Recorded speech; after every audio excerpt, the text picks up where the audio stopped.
Assalamualaikum warahmatullahi wabarakatuh.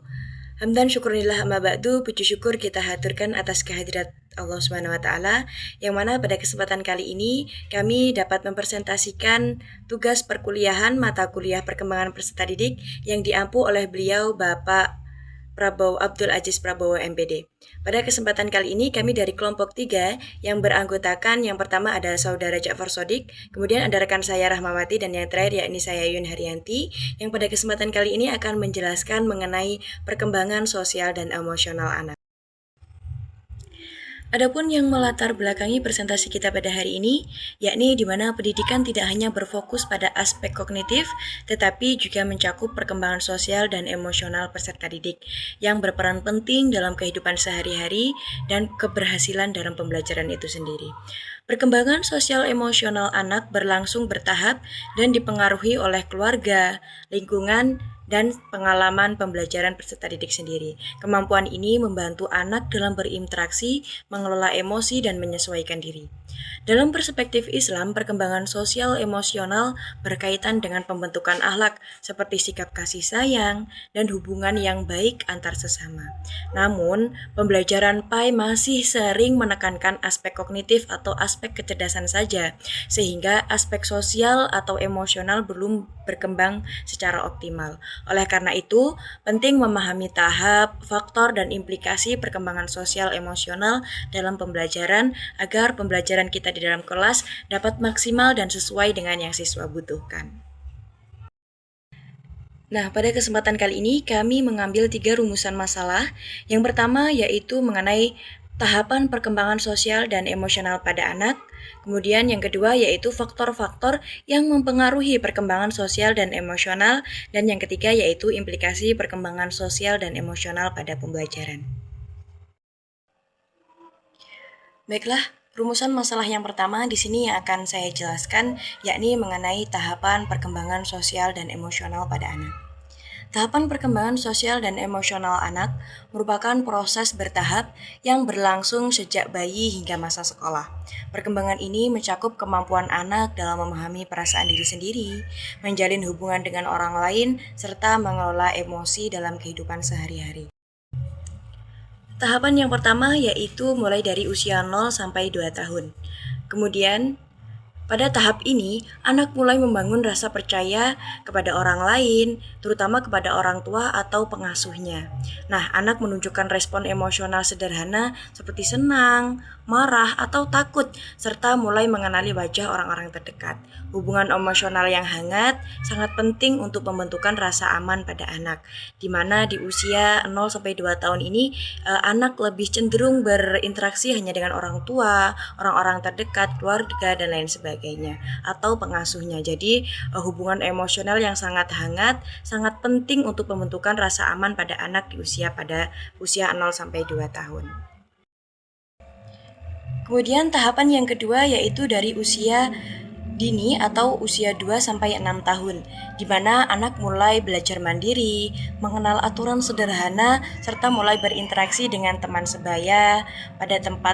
Pada tahap ini, anak juga mulai menunjukkan emosi yang lebih kompleks seperti cemburu, empati, dan keinginan untuk dihargai. Nah, pada situasi saat ini, lingkungan keluarga dan pendidikan sangat berperan dalam pembentukan perilaku sosial anak, di mana kita mengingat usia 2-6 tahun, anak-anak sudah mulai berinteraksi di dunia luar, seperti di sekolah, berinteraksi dengan teman sebayanya. Lingkungan keluarga juga sangat penting, tetapi kita juga harus memberikan pola asuh yang sesuai agar pendidikan sangat berperan dalam pembentukan perilaku sosial pada anak di usia dini, yaitu 2-6 tahun. Dan yang terakhir atau tahapan yang terakhir yaitu tahap anak sekolah, di mana ini di usia 6-12 tahun. Anak mulai mampu bekerja sama, memahami norma sosial, kemudian sudah mulai mengontrol emosi dengan lebih baik. Mereka juga mulai mengembangkan rasa tanggung jawab, percaya diri, dan kemampuan beradaptasi dalam lingkungan sosial yang lebih luas seperti sekolahan. Jadi bisa kita pahami bersama bahwa perkembangan sosial emosional ini sangat penting karena menjadi dasar bagi pembentukan kepribadian, kemampuan berinteraksi, serta keberhasilan anak di masa depan. Oleh karena itu, pendidikan dan orang tua perlu memahami setiap tahapan-tahapan perkembangan agar dapat memberikan stimulasi yang tepat sesuai dengan usia pada anak. Baiklah, mungkin hanya itu yang dapat saya sampaikan mengenai tahapan-tahapan perkembangan sosial dan emosional pada anak yang akan dilanjutkan oleh presentasi atau pemateri selanjutnya. Assalamualaikum warahmatullahi wabarakatuh. Yang pertama, Bapak Prabowo MPD selaku dosen pengampu mata kuliah perkembangan peserta didik. Saya di sini Rahmawati dengan NIM 2023-140037 izin menyampaikan materi dengan judul perkembangan sosial dan emosional dengan subjudul faktor-faktor yang mempengaruhi perkembangan sosial dan emosional pada peserta didik atau pada anak. Perkembangan sosial dan emosional pada anak merupakan bagian penting dalam proses tumbuh kembang. Kemampuan ini membantu anak untuk berinteraksi dengan orang lain, bahkan memahami perasaan diri sendiri serta mengelola emosi dengan baik. Ada beberapa faktor utama yang mempengaruhi perkembangan sosial dan emosional anak. Inilah poin yang akan kita bahas pada video kali ini. Nah, faktor yang pertama adalah faktor keluarga. Kenapa yang pertama adalah faktor keluarga? Karena keluarga merupakan lingkungan pertama bagi seorang anak. Cara orang tua mendidik, memberikan kasih sayang, bahkan ketika mereka berkomunikasi sangat berpengaruh terhadap sikap dan kondisi sosial emosional anak. Anak yang tumbuh dalam keluarga yang hangat, penuh perhatian, penuh kasih sayang, cenderung lebih percaya diri dan mampu berinteraksi dengan baik. Bahkan lalu yang kedua adalah faktor lingkungan. Faktor lingkungan khususnya lingkungan di sekolah. Di sekolah anak itu belajar bersosialisasi dengan teman sebaya, dengan guru. Pengalaman pada bagian faktor di lingkungan sekolah itu peran guru itu sangat penting karena guru itu sebagai teladan atau role model. Sikap guru akan ditiru oleh siswanya atau oleh peserta didik. Guru itu harus sabar, adil, peduli, dan akan membantu perkembangan sosial dan emosional peserta didik. Lalu ada metode pembelajarannya. Metode pembelajaran yang melibatkan interaksi seperti diskusi, kerja kelompok dapat melatih kemampuan sosial anak. Kerja kelompok kan anak satu dengan anak yang lain itu akan bekerja sama menyelesaikan sesuatu atau menyelesaikan tugas dari gurunya. Nah, itu akan membuat interaksi anak satu dengan anak yang dua. Lalu yang ketiga adalah faktor teman sebaya. Teman memiliki pengaruh yang sangat besar dalam kehidupan anak. Melalui teman, anak belajar tentang emosi, kerjasama, dan juga menghadapi perbedaan. Namun, pengaruh teman juga bisa negatif jika anak berada di lingkungan pertemanan yang kurang baik. Lalu faktor yang keempat adalah faktor kondisi lingkungan masyarakat atau lingkungan sekitar rumahnya. Lingkungan tempat tinggal yang aman, nyaman, dan mendukung akan membantu anak merasa tenang dan berkembang dengan baik. Sebaliknya, lingkungan yang tidak kondusif dapat mempengaruhi emosi anak menjadi tidak stabil. Faktor yang kelima adalah faktor yang ada dalam diri sendiri atau ada dalam diri anak itu. Setiap anak memiliki karakter yang berbeda, kepribadian, dan temperamen yang berbeda. Ada anak yang mudah bergaul atau ekstrovert, ada anak yang mungkin sulit untuk bergaul, sulit untuk berinteraksi. Itu biasa disebut dengan anak yang introvert. Lalu yang keenam ada faktor media dan teknologi. Di zaman sekarang ini mungkin ya anak yang masih kecil pun, anak balita, anak usia 5 tahun ke atas pun sudah bisa menggunakan handphone, sudah bisa menggunakan teknologi yang makin sekarang makin canggih. Nah, perkembangan teknologi ini memberikan pengaruh yang sangat besar kepada anak, pada peserta didik. Nah, dapat kita ambil dua dampaknya. Yang pertama dampak positif dan yang kedua dampak negatif. Dapat positifnya apa sih?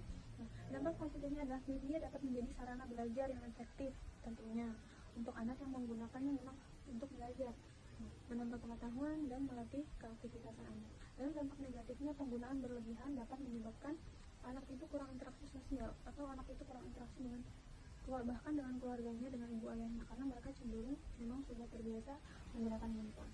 Yang kedua itu kecanduan gadget tentunya, dan yang ketiga mudah terpengaruh oleh konten negatif. Nah, sudah saya singgung sedikit tadi ya bahwa apa yang anak tonton itu dapat mempengaruhi terhadap sosial dan emosional anak tersebut. Jadi kesimpulan pada materi yang sudah saya jelaskan adalah perkembangan sosial dan emosional anak itu dipengaruhi oleh berbagai faktor yang berkaitan. Oleh karena itu, peran orang tua, guru, lingkungan sangat penting dalam mendukung tumbuh kembang anak agar menjadi pribadi yang sehat secara emosional dan sosial. Mari kita bersama-sama menciptakan lingkungan yang positif agar anak dapat tumbuh dengan bahagia dan percaya diri. Terima kasih. Mohon maaf bila penjelasan saya ada yang kurang atau yang salah atau yang tidak berkenan di hati teman-teman atau di hati pendengar. Saya mohon maaf. Kepada Allah saya mohon maaf. Saya pamit undur diri. Wassalamualaikum warahmatullahi wabarakatuh. Kata-kata jangan bangun pada saat matahari bersinar, tapi bangunlah lebih awal agar matahari melihat kamu sedang bersinar. Implikasi perkembangan sosial dan emosional pada pembelajaran. Penggabungan perkembangan sosial dan emosional pada anak dan kemudian digabungkan dengan pembelajaran yang pertama adalah meningkatkan kesiapan belajar. Seorang anak yang mampu mengelola emosi akan lebih fokus dan siap untuk menerima materi. Yang kedua, membangun interaksi yang positif. Kemampuan sosial yang baik membantu anak bekerja sama dengan teman dan guru. Lalu yang ketiga, mendukung pembelajaran aktif. Anak yang percaya diri akan lebih aktif bertanya dan berpartisipasi. Lalu yang terakhir, pembelajaran tidak hanya berfokus pada unsur akademik saja, tetapi juga pada pembentukan sikap seperti empati, tanggung jawab, dan kerjasama. Dengan demikian, perkembangan sosial dan emosional sangat penting untuk menunjang keberhasilan pembelajaran anak. Lalu dapat kami simpulkan beberapa poin. Yang pertama, perkembangan sosial dan emosional berlangsung melalui beberapa tahapan seperti yang telah dijelaskan kawan-kawan tadi di depan. Lalu yang kedua, hal tersebut dipengaruhi oleh beberapa faktor seperti keluarga, lingkungan, dan pendidikan. Lalu yang ketiga dan yang terakhir, perkembangan sosial memiliki peran penting dalam perkembangan pembelajaran. Mungkin itu saja yang dapat kelompok kami sampaikan. Kurang dan lebihnya mohon maaf. Kami akhiri. Wassalamualaikum warahmatullahi wabarakatuh.